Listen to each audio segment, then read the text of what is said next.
খালি পাহাড়ি ভাই, এমনি পাহাড় ছাড়া কিছুই নাই।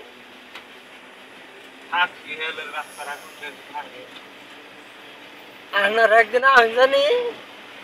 নিয়ে ঘুরে ঘিরে দেখুন জানি ওই যে ঝর্নার পানি গেতাছে। ধান কাটা কামড়া দেওয়া ভালো। 2 দিন পরে আজকে ভাত খাইলো এমভি হারছে না হারাই ভালো দেখতে ধান কাটা বলে ভালো আরামে গাড়ি চালায় তাও এখানে কথা কয় দেখছেন তো আরাম তো অনেক দিন দুই বেড়েছাল গাড়ি দিন ধরে গেছাল না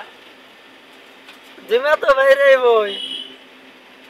জিমে বাইরে না জায়গা এটা জিমে বাইরে না গোয়াতে বাইরে নাইছেন এটা মানে টার্ডিং পাইতেছেন টার্ডিং কম আর কি অল্প একটা জায়গা এই যে ঝর্ণা দিব এই যে ঝর্ণার পানি কেমন করে যায় একচুয়ালি দেখা যায় না এদিকে বহুত উপরে তো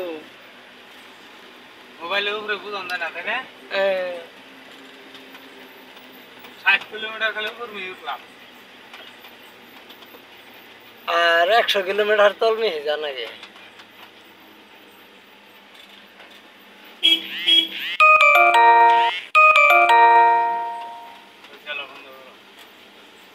স্টার্টিং থেকে যে হিয়ে দিই মাছ তারা বুঝতে পারি বানাইছে